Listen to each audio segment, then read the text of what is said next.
없나이다. 아멘. 우리 옆 사람과 한번 인사하겠습니다. 사랑합니다. 축복합니다.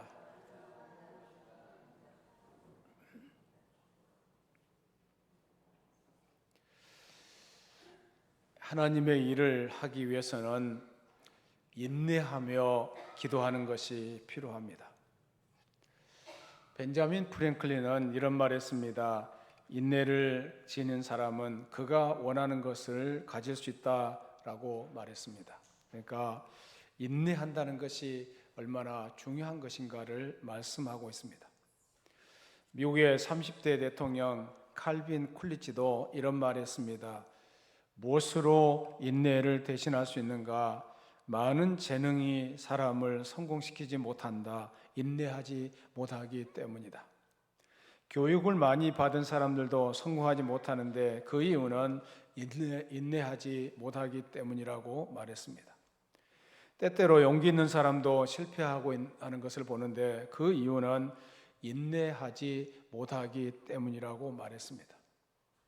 여러분은 윈스턴 처칠에 대한 일화를 기억하실 것입니다. 2차 대전이 한창 진행될 때 독일 본토에서 장거리 미사일이 런던 시내로 날아오고 있었습니다. 처칠은 지하 방공호에서 파이프를 문 채로 밖을 응시하고 있었습니다. 뭔가 굳은 결의를 한 채로 밖을 주시하고 있었던 것입니다. 결국 전쟁은 연합군의 승리로 끝났습니다. 그가 정계를 은퇴하고 모교를 방문하게 되었습니다. 후배들에게 한마디 교훈을 해달라는 요청을 받고 단에 올라섰습니다. 한참 동안이나 자신의 어린 시절을 회상하는 듯이 학생들을 둘러보고 그리고 나서 이렇게 말했다고 합니다. 결코 포기하지 마시오. 결코 포기하지 마시오. 결코 포기하지 말라는 그 말씀을 했습니다. 인내가 없으므로 삶의 쓴 패배의 자국을 남기는 사람들이 많습니다. 하나님 앞에서 인내하고 끈질긴 면이 있어야 합니다. 시편 37편 7절 말씀을 같이 읽겠습니다. 시편 37편 7절입니다. 여호와 앞에 잠잠하고 참고 기다리라. 자기 길이 형통하며 악한 꾀를 이루는 자 때문에 불평하지 말지어다. 여호와 앞에 잠잠하고 참고 기다리라고 말씀하고 있습니다. 야곱이라는 사람은 간사하고 치사하고 사기꾼 기질이 있는 사람이었지만은 끈질긴 면이 있었습니다. 그래서 그가 하나님과 겨루어 이기고 축복을 쟁취한 인물이 되었습니다. 그의 이름이 야곱에서 이스라엘로 바뀌었습니다. 우리가 하나님 앞에 나아갈 때 이런 면이 있어야 합니다. 오늘 본문의 말씀을 중심으로 해서 갑절의 영감을 구하나이다 라는 제목으로 은혜를 나누고자 합니다.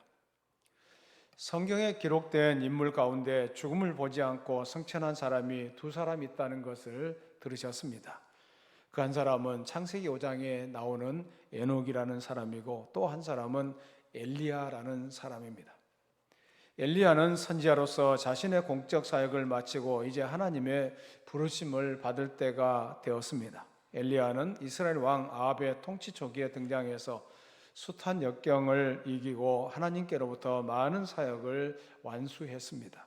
이제 그에게 남은 일이 있다면 차기 후계자를 굳건하게 세우는 일이었습니다. 엘리야는 그의 승천에 앞서서 후계자 엘리사를 연단하기 위해서 여행을 떠났습니다. 길갈로 갔고 베델로 갔고 여리고 요단으로 이어지는 험난하고 고된 여행이 계속되었습니다. 열왕기하 2장 1절에 보면은 여호와께서 해오리 바람으로 하늘로 올리시기 전에 이 엘리사와 엘리야가 이제 거기 올리려고 할 때 또 4절의 말씀 보면은 엘리야가 저에게 이르되 엘리사야 청하건대 너는 여기 머물라 여호와께서 나를 여리고로 보내시느니라. 또 6절에 보면은 엘리야가 엘리사에게 말합니다. 청하건대 너는 여기 머물라 여호와께서 나를 요단으로 보내시느니라. 엘리야는 엘리사에게 3번씩이나 여행을 포기하도록 종용하고 있는 것을 보게 됩니다. 엘리야가 엘리사에게 이렇게 한 이유에 대해서 여러 가지 설명이 있습니다. 어떤 사람은 엘리야가 자신의 최후가 임박했음을 알고 마지막 지상 생활을 홀로 지내기 위해서라고 말하기도 합니다. 또 어떤 사람은 자신이 승천하는 영광을 엘리사와 생도들에게 나타내지 않으려는 겸손해서라고 말하기도 합니다. 그러나 다음 장면을 고려해보고 이 사건을 전체적인 문맥에서 거의 관찰해 볼 때 엘리야가 엘리사에게 이렇게 한 이유는 엘리사의 충성과 사랑을 시험해 보기 위해서였다는 것을 알 수 있습니다. 엘리야가 엘리사로 하여금 여행을 3번씩이나 포기하도록 간청한 것은 엘리사로 하여금 자신의 하나님의 종으로서의 자세를 시험하기 위한 것이었다고 해석할 수 있습니다. 이것은 마치 예수님께서 베드로에게 하나님 나라를 위한 대업을 맡기면서 내가 이 사람들보다 나를 더 사랑하느냐라고 3번씩이나 같은 질문을 하셨습니다. 진정 하나님의 종으로서의 험난한 길은 외모로만 나타나는 영광의 길이 아니라 몸과 마음을 다 바쳐 환난과 어려움을 무릅쓰고 죽도록 충성하는 것이기 때문에 마음을 굳게 하지 않으면 안 된다는 것을 알게 됩니다. 엘리사는 이러한 스승의 만류에도 불구하고 엘리사는 단호하게 말합니다. 2절에 보면은 여호와께서 사심과 당신의 혼의 삶을 가리켜 맹세하노니 내가 당신을 떠나지 아니하겠나이다. 또 4절에도 같은 고백을 합니다. 6절에서도 똑같은 고백을 하고 있습니다. 그리고 엘리야를 끝까지 따랐습니다. 엘리사는 이러한 스승의 시험을 훌륭하게 통과했습니다. 이것은 룻과 나오미가 같은 그런 경우였습니다. 시어머니 나오미를 따르지 말라고 말했을 때 룻이 한 고백이 있는데요. 룻기서 1장 16절 17절 말씀을 같이 읽겠습니다. 룻이 이르되 내게 어머니를 떠나며 어머니를 따르지 말고 돌아가라 강권하지 마옵소서. 어머니께서 가시는 곳에 나도 가고 어머니께서 머무시는 곳에 나도 머물겠나이다. 어머니의 백성이 나의 백성이 되고 어머니의 하나님이 나의 하나님이 되시리니 어머니께서 죽으시는 곳에서 나도 죽어 거기 묻힐 것이라. 만일 내가 죽는 일 외에 어머니를 떠나면 여호와께서 내게 벌을 내리시고 더 내리시기를 원하나이다 하는지라. 이 룻은 시어머니 나오미가 가는 곳에 하나님이 함께 한다는 사실을 잘 알았습니다. 하나님을 떠나면은 자기는 살 수 없다는 것도 잘 알았습니다. 그래서 어머니가 가시는 곳에 자기도 가고 거기서 묻힐 것이고 어머니를 떠나지 않겠다고 단호하게 말하고 있습니다. 엘리사가 엘리야를 따른 사실은 우리 또한 자신의 모든 것을 포기하고 오직 주님만을 따라야 한다는 것을 말씀하고 있습니다. 끝까지 따른 엘리사의 결심은 자신의 십자가를 지고 오직 예수님을 따라 나선 성도들에게 좋은 귀감이 아닐 수가 없습니다. 여러분, 데마라는 사람이 있습니다. 디모데후서 4장에 보면 데마라는 사람이 나오는데 처음에는 사도 바울을 따르던 사람이었지만은 핍박의 바람이 거세게 몰아치니까 이전의 삶의 방식을 그리워하면서 세상을 따라갔다는 말씀이 있습니다. 디모데후서 4장 10절입니다. 디모데후서 4장 10절 같이 읽습니다. 데마는 이 세상을 사랑하여 나를 버리고 데살로니가로 갔고 그레스게는 갈라디아로 디도는 달마디아로 갔고, 자신은 그리스도를 위해서 핍박을 받고 있는데 데마는 그런 자신을 버리고 데살로니가로 또 세상을 사랑해서 데살로니가로 갔다고 고백하고 있습니다. 예수님은 말씀하셨습니다. 손에 쟁기를 잡고 뒤를 돌아보는 자는 하나님 나라에 합당치 아니하니라 라고 말씀하셨습니다. 엘리사는 단호하게 말합니다. 내가 당신을 따르리이다. 그가 마지막까지 엘리야를 따를 각오가 되어 있는지 아닌지에 대한 시험을 받았을 때 그는 동요하지 않은 신실함을 증명해 보였습니다. 여호와의 사심과 당신의 혼의 삶을 가리켜 맹세하노니 내가 당신을 떠나지 아니하겠나이다. 그는 확고부동한 그런 결심을 가지고 엘리야를 따라가고 있습니다. 엘리야와 엘리사가 길갈에서 베델로 갈 때도 또 다른 시험이 다가오는데 엘리사의 귀에 솔깃한 유혹을 받는데 결심이 철저하지 못한 사람이라면 넘어졌을 법한 그런 시험이었습니다. 열왕기하 2장 3절 말씀을 같이 읽습니다. 열왕기하 2장 3절입니다. 베들레에 있는 선지자의 제자들이 엘리사에게로 나와 그에게 이르되 여호와께서 오늘 당신의 선생을 당신의 머리 위로 데려가실 줄을 아시나이까 하니 이르되 나도 또한 아노니 너희는 잠잠하라 하니라. 이 말씀의 의미가 무엇입니까? 하나님이 지금 엘리야를 천국으로 데려가실 터인데 더 이상 따를 필요가 없다는 그런 말입니다. 엘리사로 하여금 그 길을 돌이키도록 유혹한 사람들이 누굽니까? 이세벨의 선지자도 아닙니다. 하나님의 선지자들이 또 여러 명이 그런 말을 하고 있습니다. 엘리사를 설득하고자 한 것은 단지 한 사람만이 아니라 선지생도 전체가 엘리사로 하여금 이제 그만 따르라는 것을 얘기하고 있습니다. 하나님은 이와 같은 방법으로 자신의 종들의 결의를 시험하기도 합니다.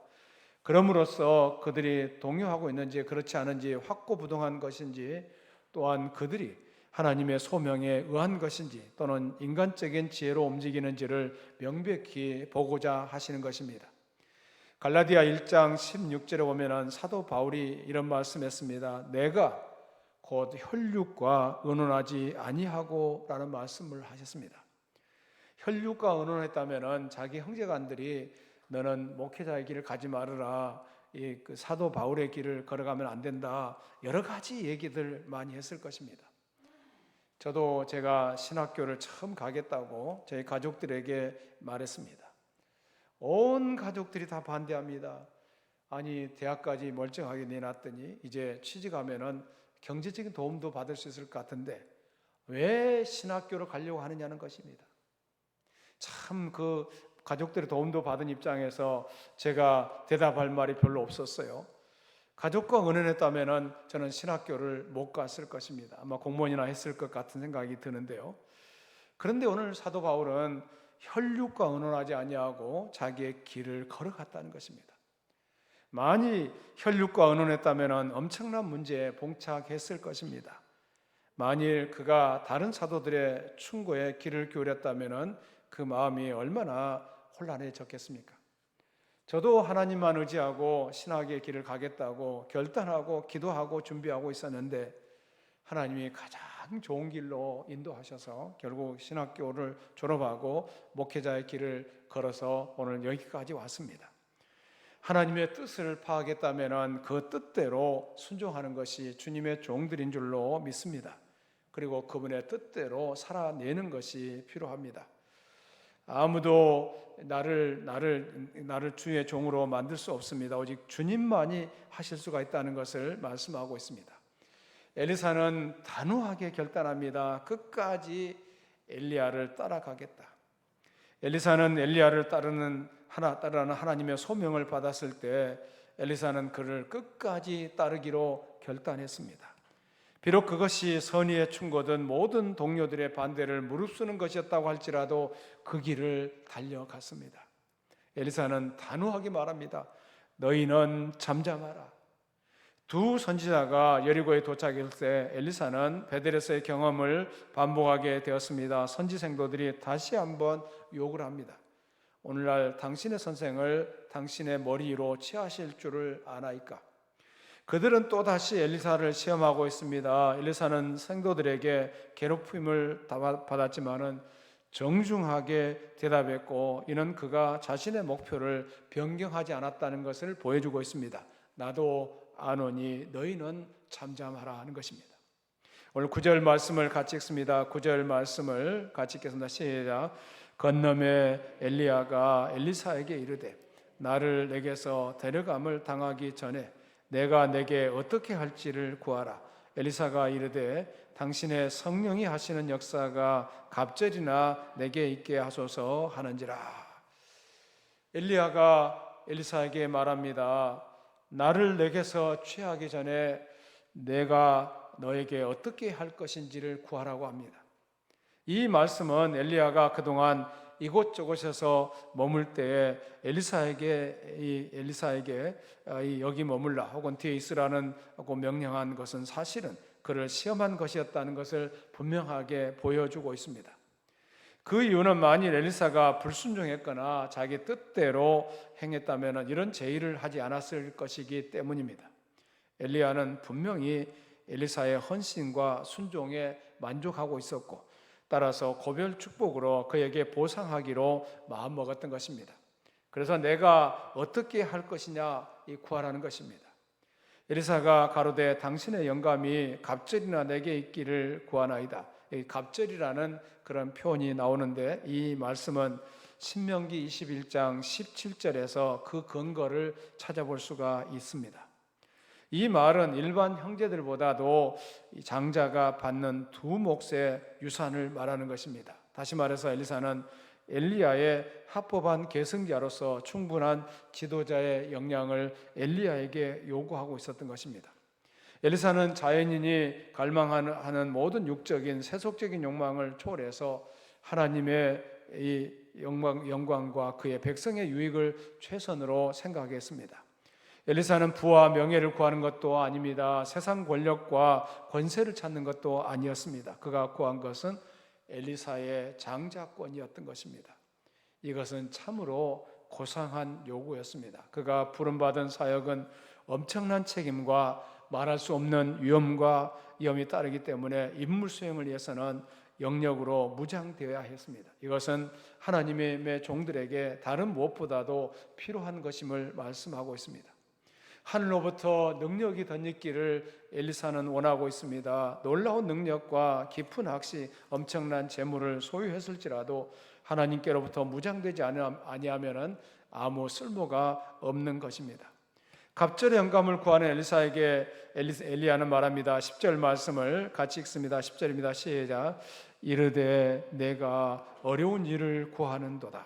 그러나 나를 내게서 데려가시는 것을 내가 보면 그 일이 내게 이루어지려니와 그렇지 아니하면 이루어지지 아니하리라 하고, 여기 어려운 일을 구한다고 말씀하고 있습니다. 엘리사의 요구가 엘리야가 기대했던 대답은 아니었던 것 같습니다. 그리고 자신이 행할 수 없는 하나님께 속한 일, 신령한 축복을 하는 것이기 때문에 어려운 일이라고 말했던 것 같습니다. 그러나 엘리야는 나를 내게서 취하시는 것을 본다면은 그 일이 반드시 내게 이루어질 것이다 라고 말하고 있습니다. 드디어 엘리야가 영광스러운 승천의 순간이 왔습니다. 11절 말씀을 같이 읽습니다. 11절입니다. 시작. 두 사람이 길을 가며 말하더니 불수레와 불말들이 두 사람을 갈라놓고 엘리야가 해오리 바람으로 하늘로 올라가더라. 해오리 바람을 타고 이 엘리야가 승천하는 내용이 기록되고 있습니다. 그 광경을 보면서 엘리사가 어떻게 말합니까? 12절부터 14절 말씀을 같이 읽겠습니다. 시작. 엘리사가 보고 소리 지르되 내 아버지여 내 아버지여 이스라엘의 병거와 그 마병이여 하더니 다시 보이지 아니하는지라. 이에 엘리사가 자기 옷을 잡아 둘로 찢고 엘리야의 몸에서 떨어진 겉옷을 주워 가지고 돌아와 요단 언덕에 서서 엘리야의 몸에서 떨어진 그의 겉옷을 가지고 물을 치며 이르되 엘리야의 하나님 여호와는 어디 계시니까 하고 그도 물을 치매 물이 이리저리 갈라지고 엘리사가 건너니라. 엘리야 선지자의 영광스러운 승천 광경을 보면서 엘리사에게 엘리야의 능력이 임했던 것을 볼 수 있습니다. 엘리사는 엘리야의 후계자가 되었다는 것이 증명되었습니다. 엘리사는 자기의 스승 엘리야와 똑같이 엘리야의 겉옷을 취하여 요단강을 가르는 이적을 행했습니다. 그리고 선지자 생도들이 엘리사를 엘리야의 후계자로 받아들였습니다. 열왕기하 2장 15절 말씀을 같이 읽습니다. 시작. 맞은편 여리고에 있는 선지자의 제자들이 그를 보며 말하기를 엘리야의 성령이 하시는 역사가 엘리사 위에 머물렀다 하고 가서 그에게로 나아가 땅에 엎드려 그에게 경배하고. 이제 엘리사의 엘리야의 후계자가 되었다는 것을 모든 선지자들이 인정하고 그 앞에 엎드리는 광경을 보고 있습니다. 엘리야를 끈기 있게 따랐던 결과였습니다. 과연 천국은 침노하는 자의 것이라는 것을 잊어서는 안 됩니다. 인내의 무기를 가지고 구하는 자에게 하나님의 축복은 반드시 임하게 될 것입니다. 여러분, 믿음을 가지고 하나님을 바라보고 하나님께 기도할 때 하나님의 놀라운 역사는 우리 가운데 나타나게 될 줄로 믿습니다. 미국이 자랑하는 세계적인 전도자 빌리 그레함이 일생 동안 이기기 어려운 3가지 유혹을 받았다고 합니다. 첫 번째는 상원 의원에 출마하라는 공화당의 제안을 받았을 때이고, 두 번째는 공화당의 부통령으로 출마하라는 권유를 받았을 때이고, 세 번째는 플로리다 주에 있는 세계적인 갑부가 수백억 달러를 낼 테니까 가장 이상적인 세계 제1의 기독교 대학을 세워달라는 요청을 받았을 때였다고 합니다. 이 3가지 유혹을 거절하는 것은 참 어려운 일 아니에요. 그런데 그는 그렇게 말했다고 합니다. 나는 전도자입니다. 이런 이유를 내세워 3가지 유혹을 다 물리쳤다고 합니다. 만일 그때 빌리 그레함이 셋 중에 하나의 제안을 받아들였다면 하나님은 그를 전도자의 명부에서 삭제하셨을 것입니다. 하나님을 바라보고 하나님을 의지했더니 그를 세계적인 전도자로 하나님은 세우셨던 것을 알게 됩니다. 일자리를 찾고 있던 한 청년이 사원 모집 광고를 보기 위해서 신문을 뒤적거리고 있던 중에 어느 증권회사 사원을 모집한다는 광고를 보게 되었습니다. 청년은 그 광고를 보자마자 모든 필요한 서류를 갖추어 그 증권회사에 우체국 사서함으로 입사 원서를 붙였습니다. 그런데 며칠이 지나도 한번 와보라는 소식도 없는 것이었습니다. 그래서 이번에는 틀렸나 보다 생각하고 또 다른 일자리를 구하기 위해서 다시 신문을 뒤적거리는데 그 증권회사에서 또 지난번과 똑같은 광고를 내는 것을 보았습니다. 그래서 청년은 의아하게 생각하며 한 번 더 원서를 넣어보기로 했습니다. 하지만 이번에도 증권회사에서는 연락이 없었습니다. 2번씩이나 아무런 소식이 없자 굉장히 실망한 그 청년은 이제 그 회사를 포기하겠다고 생각했습니다. 그런데 얼마 후에 신문에 보니까 또 그 증권회사에서 사업 모집을 광고한다는 그 광고를 보았습니다. 일이 이쯤 되니까 화가 난 이 청년은 우체국으로 찾아가서 그 증권회사에 사서한 번호를 대면서 주소를 알고자 했지만은 우체국 직원은 업무상 비밀로 해야 하는 것이라며 가르쳐 주질 않았습니다. 청년은 오기가 생겼습니다. 그 증권회사를 꼭 찾아가서 좀 따져보고 싶은 마음이 생겼습니다. 그래서 그는 사서한 박스 근처에서 지켜보기로 했습니다. 그러자 한참 후에 어떤 남자가 오더니 박스 안에 있는 우편물을 들고 어디론가 가는 것이었습니다. 곧 청년은 그 남자를 뒤쫓아가기로 마음먹고 계속 따라갔습니다. 우편물을 든 남자는 한참 차를 타고 가더니 어느 고층 빌딩 앞에서 내려 거리로 들어가는 것을 보았습니다. 청년은 계속 그 남자를 따라가며 어느 사무실 문 앞에까지 이르게 되었습니다. 거기에는 무슨 증권이라는 회사 이름이 쓰여 있었습니다. 화가 난 청년은 문을 열고 들어가서 다짜고짜로 소리를 질렀습니다. 아니, 이 회사는 신문에다가 장난질을 하는 겁니까? 사람을 이렇게 놀려도 되는 겁니까? 그러자 사장처럼 보이는 신사가 의자에서 일어서면서 전혀 놀라지 않은 표정으로 기다렸다는 듯이 이렇게 말했습니다. 자, 어서 오세요. 당신은 합격했어. 우리 회사에는 당신같이 끈기 있는 사람이 필요합니다 라고 말했다고 합니다. 우리에게는 인내와 끈기가 필요합니다.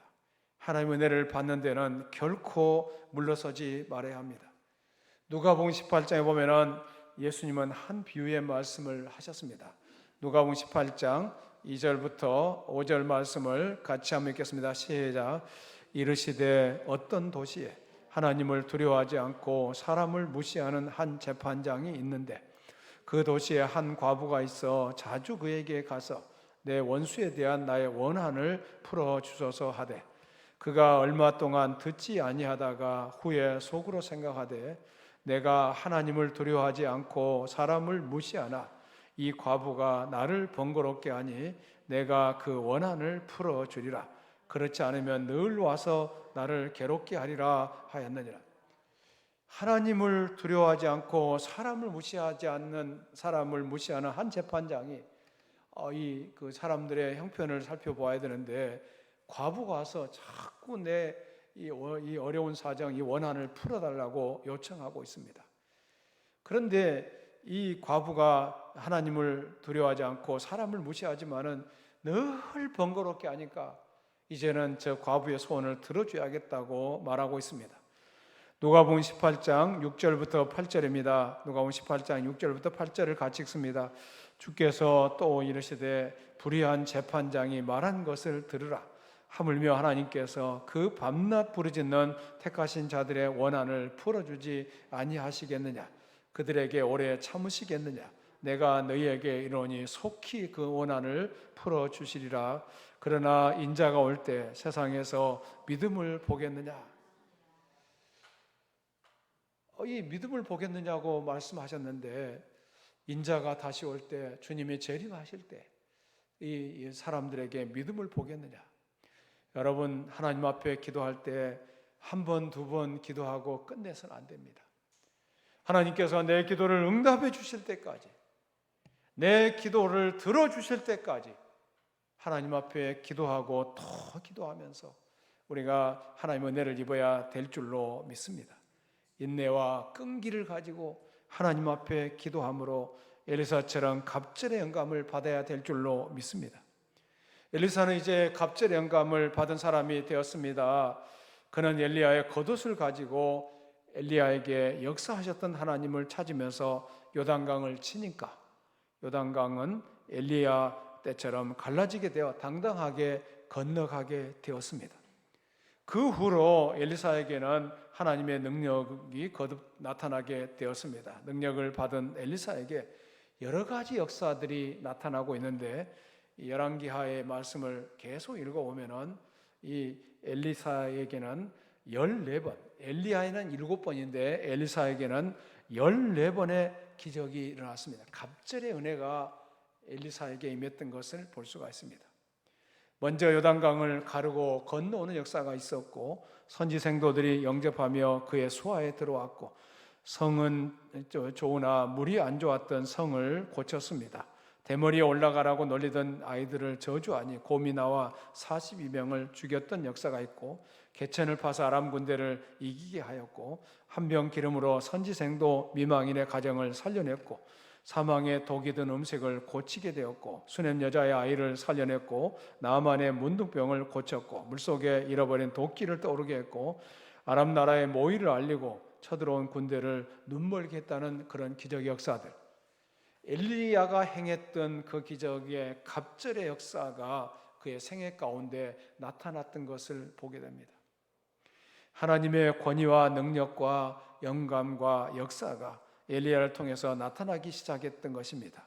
하나님의 능력이만이 개인 문제, 질병의 문제, 가정의 문제, 국가의 문제, 땅의 문제, 하늘의 문제 등등이 해결되어 나가고 선생 엘리야처럼 이스라엘의 병거와 마병이 되는 힘을 가지는 역사가 나타나게 된 것입니다.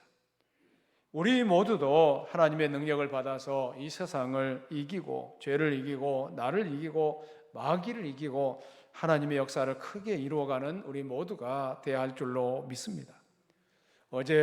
이제 우리도 하나님의 영감을 받아 능력의 사람들이 되어야 하겠습니다.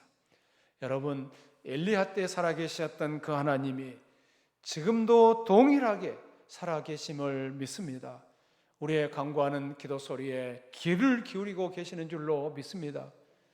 저는 기도해 보면서 기도가 좀 더디 응답되고 또 잘 안 되는 것 같아도 시간을 되돌려 보면은 그때 기도했던 것들이 얼마나 정확하게, 얼마나 정밀하게 나의 삶 속에서 이루어지는가를 보게 됩니다. 여러분, 그런 하나님의 역사를 체험하면서 하나님 앞에 바로 서는 주의 종들이 되어야 할 줄로 믿습니다. 몇 번 기도해보고 안 되니까 끝났다, 이제는 끝, 이렇게 생각하시면 안 됩니다. 엘리사가 얼마나 이 엘리야를 끈질기게 따랐습니까? 그랬더니 하나님께서 갑절의 은혜를 그에게 주셨다는 사실을 믿음으로 받아들여야 합니다. 하나님의 영감을 받아 능력의 사람이 되어야 되겠습니다. 이 시대를 끝까지 믿음으로 지키면서 살아가야 할 줄로 믿습니다. 자녀들을 위해서 기도하는 것도 그냥 몇 번 기도하고 말 것이 아닙니다. 그 기도가 응답될 때까지, 그 기도에 응답될 때까지 하나님 앞에 끈질기게 기도하는 가운데 하나님의 역사를 체험하는 저와 여러분이 되기를 축원합니다. 살아계신 하나님 감사합니다. 오늘 또 저희들이 하나님의 말씀을 상고해 보았습니다. 엘리야를 끝까지 따랐던 엘리사에게 갑절의 은혜를 주셨던 것을 생각해 보았습니다. 하나님, 우리가 몇 번 기도해 보고 말 것이 아닙니다. 끝까지 인내하면서 하나님을 바라보는 가운데 하나님의 역사를 보게 하여 주시옵소서. 지금은 이 세대가 너무 악합니다. 죄로 가득 차 있습니다. 하나님 아버지, 이런 세대를 이기려면 하나님의 능력을 체험해야 되겠습니다. 엘리야 하나님이 지금도 살아계심을 믿습니다. 우리 가운데 운행하심을 믿습니다. 우리의 기도를 응답해 주실 줄로 믿습니다. 인내하며 하나님만을 바라보는 주의 종들이 다 되게 하여 주시옵소서. 예수 이름으로 기도드리옵나이다.